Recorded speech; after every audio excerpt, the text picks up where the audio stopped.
你若跪在秦南面前向他磕头，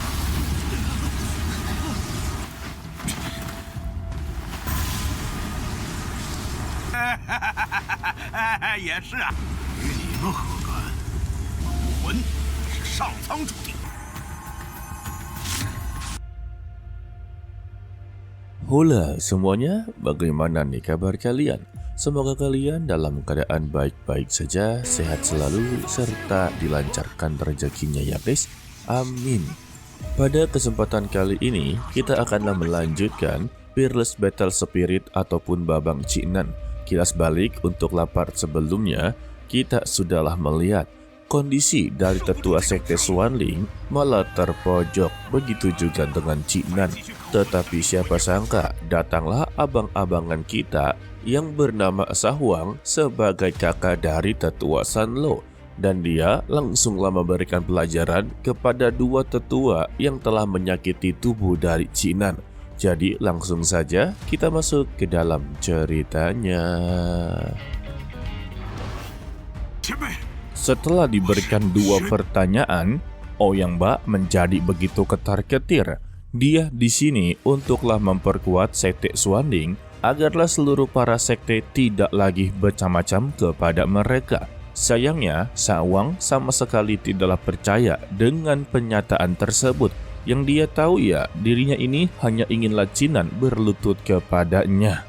Dan dia akanlah memaafkan semua masalah ini jika Ouyang Ba berlutut di depan Cinan dan bersujud kepadanya untuklah mengakui kesalahan dia. Mendengar perintah tersebut, Ouyang Ba merasa harga dirinya ini sedanglah diinjak-injak.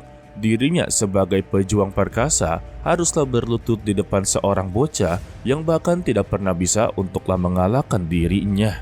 Namun, Sahuang langsunglah menanyakan mengapa dia sama sekali tidaklah melakukannya. Apakah dia tidaklah puas dengan perintah ini?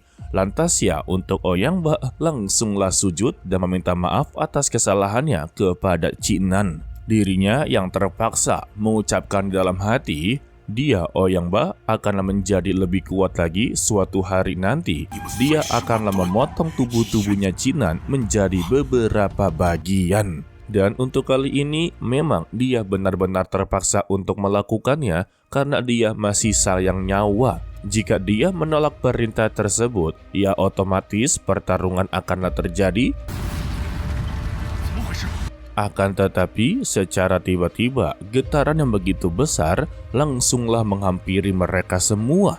Semua para murid menanyakan sebenarnya apa yang sedang terjadi.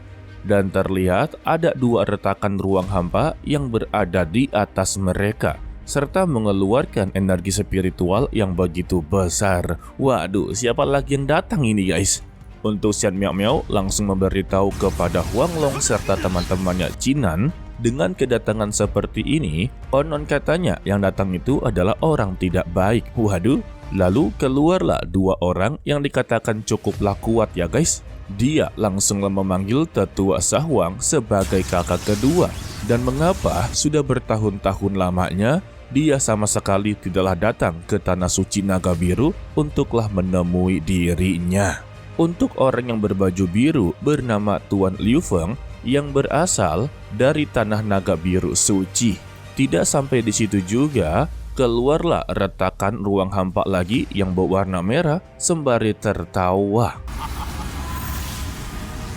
Semuanya menjadi kembali terkejut, ternyata bukan hanya dua saja, dan kali ini kekuatannya sungguh begitu kuat. Untuk Long Hu saja menanyakan sebenarnya apa yang sedang terjadi, dan sosok yang baru saja keluar dari retakan tersebut langsunglah mengatakan padahal dia telah berpikir kalau Sahuang ini telah meninggal dunia.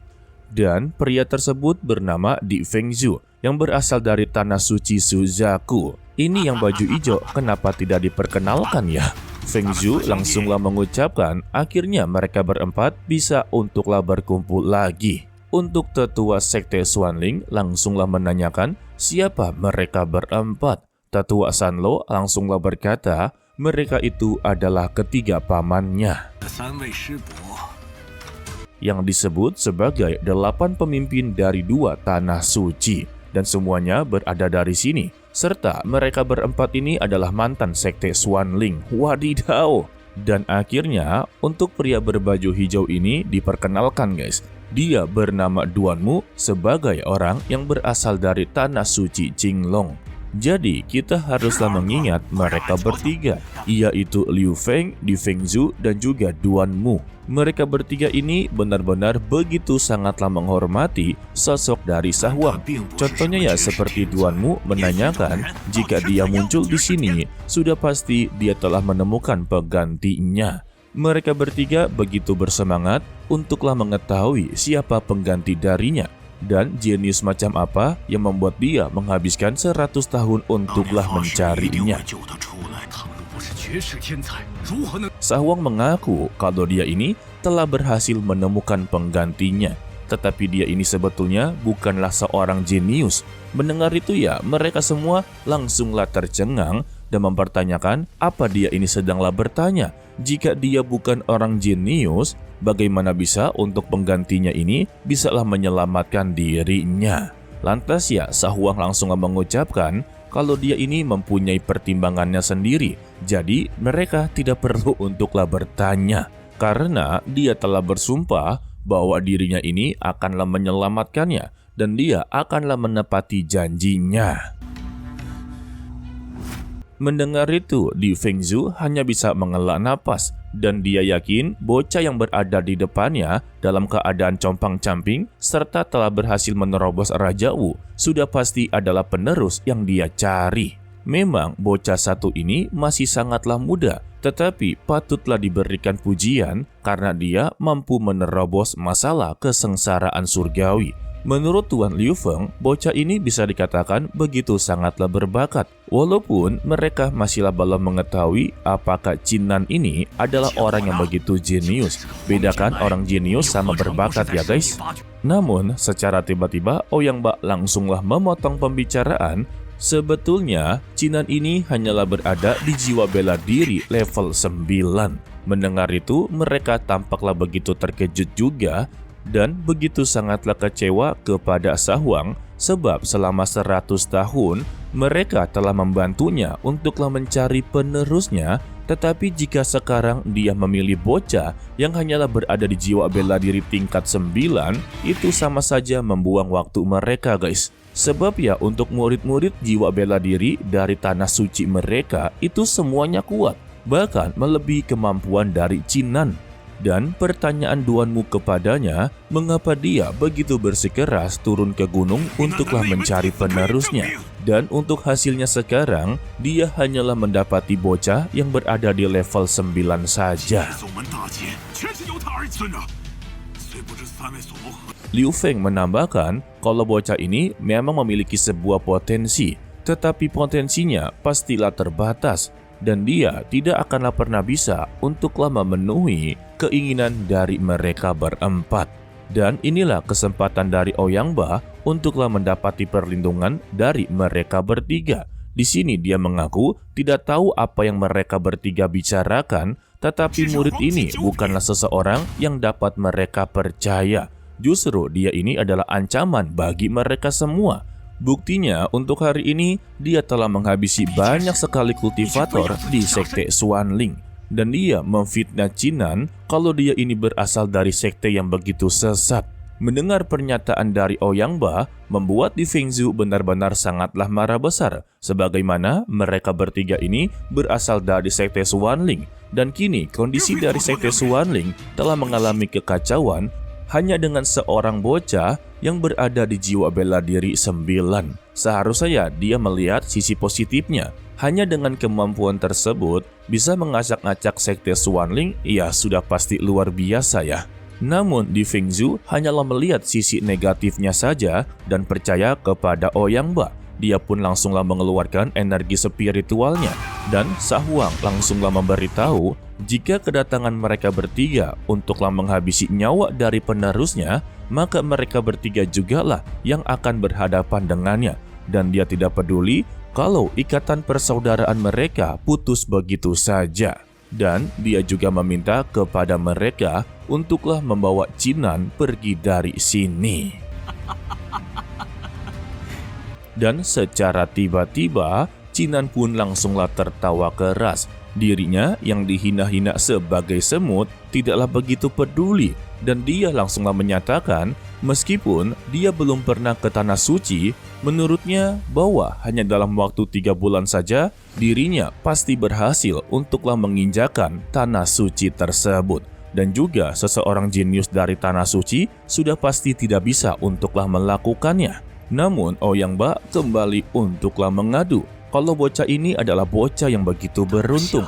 Mendengar itu ya, Di Fengzhu langsunglah percaya karena keberuntungan itu hanyalah bersifat sementara. Tetapi untuk jiwa bela diri telah ditakdirkan oleh surga. Dan posisi dia sekarang ini layaknya seperti semut tingkat rendah. Tetapi Chinan tidaklah begitu peduli dengan hinaannya. Keberuntungan memanglah ada. Namun, keberuntungan selalu ditinggalkan bagi mereka yang telah siap.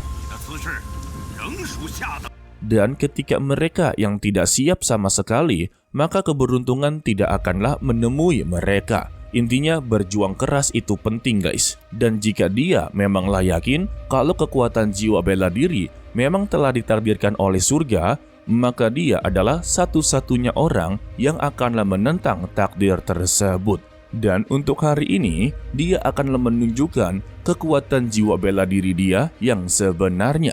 Dan keluarlah energi spiritual yang begitu sangatlah besar, membuat semua orang di sana begitu terkejut. Tidak untuk Xian Miao yang sudahlah mengetahui kekuatan aslinya dari dulu ya guys. Begitu juga dengan Long Hu akhirnya mengucapkan kalau bocah satu ini akhirnya tidaklah bersembunyi lagi. Dan keluarlah jiwa dewa perang membuat mereka semua tampaklah begitu terkejut. Karena untuk jiwa dewa perang ini adalah jiwa yang paling sangatlah ditakuti. Ditambah juga untuk saat ini dia telah berada di ranah martial Emperor Rim. Ia sebut saja sebagai Raja Wu. Karena sebelumnya dia telah berhasil untuklah melewati kesengsaraan surgawi ya guys. Untuk Ouyang Ba, dia tampaklah tidak begitu percaya mengapa bisa dia memiliki jiwa dewa perang.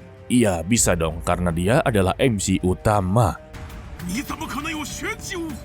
Dan kita bersambung untuklah dilanjutkan part berikutnya untuklah hari Selasa minggu depan ya guys. Untuk episode kali ini ya benar-benar banyak sekali misteri yang perlulah dibahas. Contohnya untuk Tanah Suci yang mereka tinggalkan itu seperti apa. Dan sebetulnya pembahasan tentang penerus ini apa guys? Dan ingin menyelamatkan siapa? Wah ini sih bakalan menjadi misteri ya. Dan kemungkinan kita akan mengetahuinya untuk episode berikutnya, itu pun masihlah belum pasti.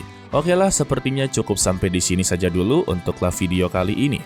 Mimin ucapkan terima kasih kepada kalian yang telah menonton sampai akhir.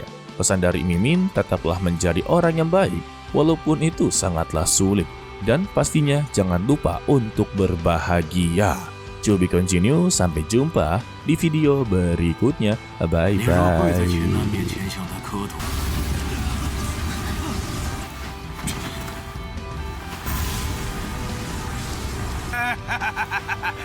也是啊，与你们何干？武魂是上苍注定。